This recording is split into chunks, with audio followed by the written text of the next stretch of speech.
Assalamualaikum warahmatullahi wabarakatuh. Selamat malam. Salam Om Swastiastu, Namo Buddhaya, salam kebajikan, salam sejahtera untuk kita semua.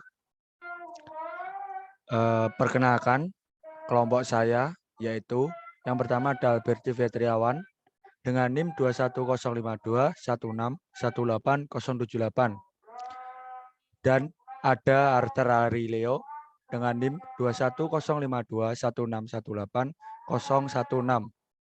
Di sini kami akan menjelaskan mengenai materi yaitu Job Safety Analysis Praktikum Semen untuk mata kuliah teori dan praktek pengujian bahan dengan dosen pengampu Bapak Mirza Abdillah Pratama ST MT. Program Pendidikan S1 PTB Fakultas Teknik Universitas Negeri Malang tahun 2022.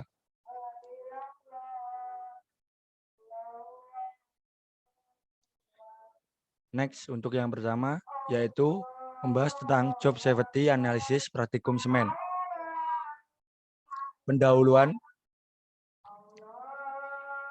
Laboratorium merupakan tempat di mana berbagai teori ilmiah diterapkan, pengujian teoritis, eksperimen terbukti, penelitian, dan lain-lain. Dengan menggunakan alat bantu menjadi penunjang dari fasilitas dengan kualitas yang memadai menurut MDA dan Latanda J tahun 2017. Laboratorium Teknik Sipil UM merupakan tempat untuk melakukan sebuah praktikulum bagi para mahasiswa teknik sipil sebagai suatu tempat praktikulum. Tentunya masalah K3 perlu diperhatikan, sangat serius. Berbagai potensi bahaya yang akan dijumpai dalam laboratorium teknik sipil. Tentunya kita membutuhkan pengendalian yang efektif untuk mendukung segala proses pencegahan terjadinya risiko tersebut. Dengan memperhatikan keselamatan dan kesehatan kerja atau K3 di laboratorium. Metode HIRAK adalah serangkaian proses untuk mengidentifikasi bahaya yang mungkin timbul dalam aktivitas rutin atau tidak rutin di perusahaan, kemudian melakukan penilaian risiko terhadap bahaya dan membuat program pengendalian bahaya sehingga tingkat risiko dapat diminimalisir ke tingkat yang lebih rendah dengan tujuan mencegah terjadinya kecelakaan. Ini merupakan menurut Ramli S. dan Jaya Niringrat H. Paptono R. Priadika tahun 2010. Metode inilah yang nantinya dapat menentukan arah penerapan K3 dalam laboratorium sehingga nanti dapat tentukan solusi dan permasalahannya sendiri. Untuk selanjutnya akan dijelaskan oleh teman saya. Baik, untuk selanjutnya di sini ada asesmen tempat kerja. Tabel 1, identifikasi bahaya risiko dan tindak lanjut dan rekomendasinya. Di sini ada beberapa tabel. Yang pertama ada jenis kegiatan, bahaya, risiko, tindak lanjut, dan rekomendasinya. Untuk jenis kegiatan yang pertama ialah masuk laboratorium praktikum. Dengan bahaya suhu mahasiswa mencapai 38 derajat Celcius ke atas. Ini merupakan tanda-tanda risiko terpapar virus COVID-19. Untuk tindak lanjutnya, pengecekan suhu praktikum sebelum memasuki lab. Dan ada pula rekomendasinya yaitu adanya peringatan pengecekan suhu sebelum memasuki lab. Yang kedua, terdapat alat pengecekan suhu. Untuk jenis kegiatan yang kedua ialah masuk laboratorium praktikum juga. Untuk bahayanya sendiri, jarak antara mahasiswa saling berdempetan atau berdekatan. Untuk resikonya penyebaran virus COVID-19. Untuk tindak lanjutnya menjaga jarak antara praktikum. Dan yang kedua ialah saat memasuki lab diusahakan satu persatu. Untuk rekomendasinya ialah adanya peringatan untuk berjaga jarak antara mahasiswa saat memasuki lab. Untuk kegiatan yang ketiga ialah sama masuk laboratorium praktikum. Untuk bahayanya sendiri tidak memakai masker. Risikonya terpapar virus COVID-19. Untuk tindak lanjutnya, dimanapun memakai masker. Untuk rekomendasinya adanya peringatan menggunakan masker sebelum memasuki lab. Untuk jenis kegiatan yang keempat, memasuki laboratorium praktikum. Untuk bahayanya sendiri tidak mencuci tangan dengan bersih. Untuk risikonya terpapar COVID-19. Untuk tindak lanjutnya selalu mencuci tangan. Rekomendasinya adanya peringatan mencuci tangan sebelum memasuki lab. Untuk jenis kegiatan yang kelima ialah persiapan praktikum. Jarak duduk antara mahasiswa saling berdempetan penyebaran COVID-19 untuk risikonya. Untuk tindak lanjutnya, duduk saling berjaga jarak antar mahasiswa. Untuk rekomendasinya ialah adanya peringatan duduk saling berjarakan. Yang kedua, adanya stiker pembatas di tempat duduk. Baik, next. Yang keenam ada peminjaman alat. Untuk resikonya, alat praktikum berbahan kaca jatuh. Untuk tindak lanjutnya, tangan tergores atau terluka, dan membawa alat yang berbahan kaca dengan hati-hati. Untuk rekomendasinya ialah ada pengawasan peminjaman alat. Untuk yang ketujuh, jenis kegiatannya pengambilan material. Untuk resikonya, abu semen berterbangan. Untuk selanjutnya, gangguan pertamasan yang pertama. Untuk yang kedua, iritasi pada mata. Untuk selanjutnya ada menjaga jarak material dengan wajah, dan rekomendasinya ialah melakukan pengujian di tempat yang sirkulasi udaranya baik. Untuk yang jenis kegiatan yang ke-8, pengambilan material juga. Untuk bahayanya, beban angkut yang melebihi kapasitas. Untuk resikonya sendiri, nyeri pada otot pinggang. Yang kedua, tangan terkilir,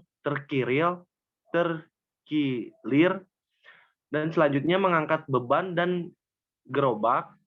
Yang kedua, mengangkat beban dengan posisi badan yang tepat. Untuk rekomendasinya, material diangkat dengan beban secukupnya. Yang kedua, melakukan pemanasan sebelum mengangkat material. Untuk jenis kegiatan yang ke-9 ialah pengujian material juga. Untuk risikonya, tangan memegang semen secara langsung. Untuk selanjutnya, peradangan pada kulit. Selanjutnya, mengambil material menggunakan alat tertentu. Yang kedua, memakai sarung tangan. Untuk rekomendasinya sendiri, adanya peringatan menggunakan APD pada alat material yang berbahaya. Jenis kegiatan yang ke-10, pengujian material. Risiko bahayanya ialah plat kaca yang tajam. Risikonya tangan terluka atau tergores. Selanjutnya, yang pertama menggunakan sarung tangan, adanya P3K. Untuk rekomendasinya sendiri ialah menghaluskan tepi plat kaca agar tumpul. Baik, next selanjutnya akan dibacakan oleh rekan saya. Terima kasih. Untuk yang selanjutnya, terima kasih waktunya. Untuk yang ke-11 yaitu kegiatan pengujian material. Untuk resikonya terkena jarum jet dengan nantinya tangan terluka atau tergores. Untuk antisipasinya menggunakan sarung tangan atau menyiapkan P3K. Untuk tentunya melihat tata cara praktikum dengan benar dan teliti. Lalu yang ke-12 yaitu jenis kegiatan pengujian material. Resikonya terkena cipratan air panas, yaitu nantinya kulit terlepuh atau terluka luka bakar. Untuk itu antisipasinya yaitu menjaga jarak dengan panci saat proses perebusan. Untuk rekomendasinya melihat tata cara praktikum dengan benar dan teliti. Untuk yang ke-13 yaitu pembuangan limbah sisa material dengan resiko limbah jatuh di jalanan. Resikonya mengganggu pejalan kaki dan lalu lintas. Yang kedua yaitu penyemaran lingkungan. Antisipasinya membawa sisa limbah dengan kapasitas cukupnya. Untuk rekomendasinya yaitu menyediakan tempat pembuangan limbah dekat dengan tempat pengujian. Untuk yang ke-14 jenis kegiatan yaitu evakuasi, yaitu resikonya dalam situasi darurat dengan resiko gagal dalam evakuasi penyelamatan diri. Untuk antisipasinya yaitu memahami tata cara evakuasi dengan benar. Untuk rekomendasinya yaitu memasang petunjuk arah evakuasi. Yang kedua, memberikan edukasi pada praktikum terkait evakuasi. Next. Untuk selanjutnya yaitu pembahasan. Pembahasan yang diambil dari kelompok kami yaitu penilaian risiko digunakan untuk menentukan tingkat risiko. Ditinjau dari kemungkinan terjadi likelihood, nilai tingkat dampak, konsekuen, dan nilai tingkat keparahan atau severity. Next. Untuk berikutnya yaitu tabel 2. Nilai tingkat kemungkinan terjadinya likelihood. Di sini ada 5 tingkat dan ada kriteria dan juga penjelasan. Untuk tingkat yang kelima, yaitu kriterianya almost certain, dengan penjelasan terjadi setiap saat. Untuk tingkat 4, yaitu likely, dengan penjelasan sering terjadi. Untuk tingkat 3, yaitu kriteria moderate, dengan penjelasan terjadi sesekali. Untuk tingkat yang kedua, yaitu unlikely, dengan penjelasan jarang terjadi. Dan untuk tingkat yang pertama, yaitu ada rare, dengan penjelasan sangat jarang terjadi. Untuk selanjutnya akan dijelaskan oleh teman saya. Baik, untuk selanjutnya, terima kasih atas waktunya. Ada tabel 3, yaitu nilai tingkat dampak atau konsekuen. Di sini ada beberapa tingkat, ada 5 tingkat dengan kriteria dan penjelasannya. Untuk tingkat yang pertama ialah insignifikan, dengan penjelasannya tidak terjadi cedera, kerugian material minim. Untuk tingkat yang kedua, minor, dengan penjelasannya cedera ringan atau kerugian material sedang. Untuk tingkat yang ketiga, moderate, ialah penjelasannya cedera sedang perlu penanganan medis, atau penjelasannya kerugian material besar. Untuk tingkat 4, dengan kriteria major dan penjelasannya cedera berat, kerugian material besar dan dapat mengganggu produksi. Untuk tingkat 5 ialah ekstrim. Untuk penjelasannya sendiri ialah menyebabkan kematian produksi terhenti. Next. Di sini juga ada tabel 4 atau matriks tingkat resiko. Bisa disebut juga di sini ada 2 tabel, yaitu likelihood dan konsekuen. Untuk tingkat yang kelima, untuk konsekuen yang pertama ialah H, untuk konsekuen yang kedua H, untuk konsekuen yang ketiga E, yang keempat E, dan yang kelima E. Untuk likelihood yang keempat, ada konsekuensi yang pertama HM, yang kedua H, yang ketiga H, yang keempat E, dan yang kelima E. Untuk likelihood tabel ketiga, konsekuen tabel pertama L, yang kedua M, yang ketiga H, yang keempat E, dan yang kelima E. Untuk tabel likelihood yang kedua ialah tabel konsekuen yang pertama L, yang kedua L, yang ketiga M, yang keempat H, dan yang kelima E. Untuk tabel likelihood yang tabel pertama ialah konsekuen tabel pertama L, yang kedua L, yang ketiga M, yang keempat H, dan yang kelima H. Untuk keterangan sendiri ialah E, bisa dibilang extreme risk, atau tidak dapat diberikan toleransi dan perlu adanya penanganan segera. Untuk keterangan H, high risk, ialah memerlukan perhatian dari pihak manajemen dan melakukan perbaikan secepatnya. Untuk tingkat M, dengan keterangan moderate risk, ialah resiko dapat diterima atau kondisi belum darurat. Untuk tingkat L, low risk, atau resiko dapat diatasi dengan produser rutin. Next. Untuk pengendalian resiko ketiga sendiri ialah yang pertama, eliminasi adalah usaha menghilangkan sumber daya di tempat kerja. Yang kedua, substitusi adalah mengganti dengan metode yang lebih aman dan material yang tingkat berbahaya satu lebih rendah. Untuk yang ketiga, rekayasa teknik adalah melakukan modifikasi teknologi atau peralatan guna menghindari terjadinya kecelakaan. Untuk yang keempat, pengendalian administrasi adalah pengendalian melakukan melalui pelaksanaan prosedur yang bekerja secara aman. Untuk yang terakhir ialah alat pelindung diri adalah alat pelindungan diri yang memenuhi standar dan harus dipakai oleh pekerja pada semua pekerja sesuai dengan jenis pekerjaannya. Baik, untuk selanjutnya akan dijelaskan oleh teman saya. Terima kasih. Ya, siap. Terima kasih. Untuk selanjutnya yaitu ada tabel 5, yaitu mengenai analisis resiko dan klasifikasi pengendalian risiko. Di sini ada 5 materi. Yang pertama ada bahaya, resiko, penilaian resiko. Penilaian risiko dibagi menjadi 3 LCS, dan selanjutnya ada kategori, dan selanjutnya ada pengendalian risiko. Untuk nomor pertama yaitu suhu mahasiswa mencapai 38 derajat Celcius ke atas. dengan risiko terpapar virus COVID-19. Penilaian risikonya L4C3S12. Kategorinya high. Untuk pengendalian risikonya yaitu pengendalian administrasi. Untuk yang nomor 2 yaitu bahaya jarak antara mahasiswa saling berdempetan atau berdekatan. Risiko penyebaran virus COVID-19. Penilaian risikonya L4C3S12. Untuk kategorinya high dengan pengendalian risiko yaitu pengendalian administrasi. Untuk yang nomor 3, bahaya tidak memakai masker. Risikonya terpapar virus COVID-19. Penilaian risikonya L4C3S12 dengan kategori high, pengendalian risikonya pengendalian administrasi. Untuk yang keempat yaitu bahaya tidak mencuci tangan dengan bersih. Risikonya terpapar virus COVID-19. Untuk penilaian risikonya yaitu L4C3S12 kategori high dengan pengendalian risiko pengendalian administrasi. Untuk yang kelima yaitu jarak duduk mahasiswa saling berdempetan. Risiko terpapar virus 19. Untuk penilaian risikonya L4C3S12 untuk kategori high, pengendalian risikonya yaitu pengendalian administrasi. Next. Yang keenam yaitu alat praktikum berbahan kaca jatuh. Risiko tangan tergores atau terluka.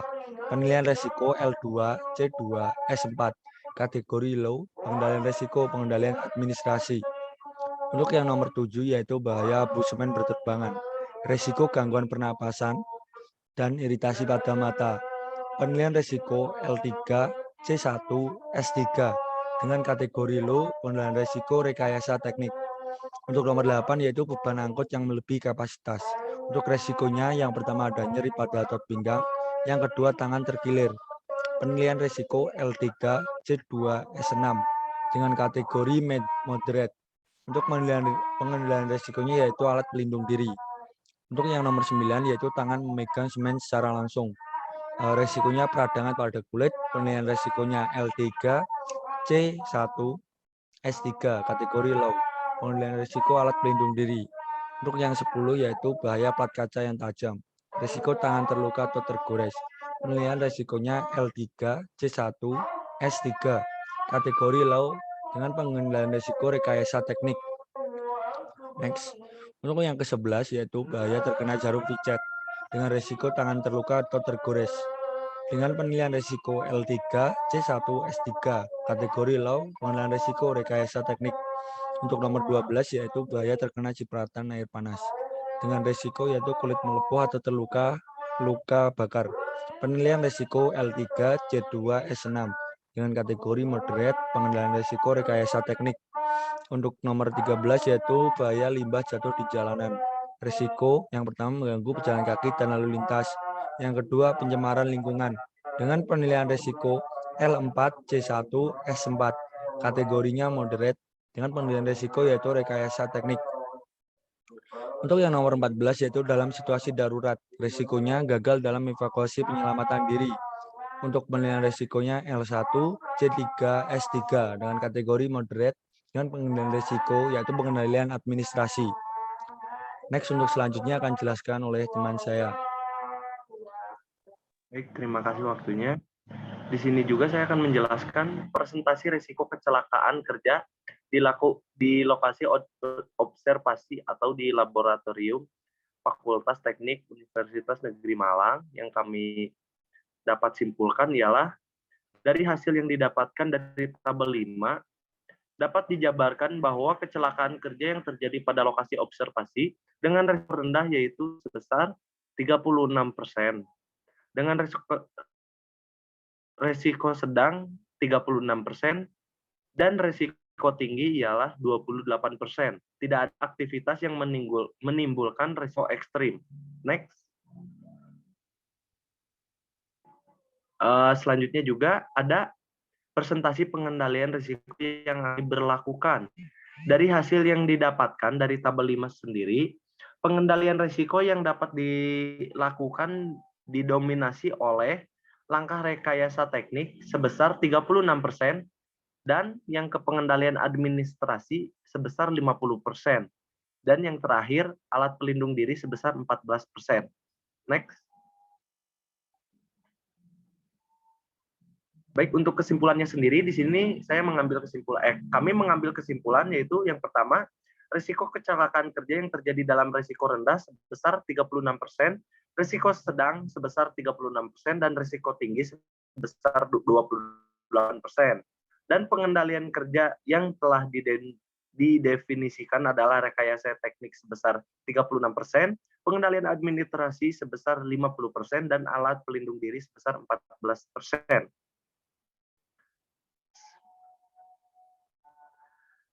Baik, sekian dari presentasi kelompok kami. Terima kasih sebelumnya. Semoga presentasi kami bisa menambah ilmu kalian semua. Terima kasih. Terima kasih. Mungkin itu saja yang dapat disampaikan kelompok kami. Ada kurang lebihnya kami mohon maaf. Wabillahi taufik wal hidayah. Wassalamualaikum warahmatullahi wabarakatuh.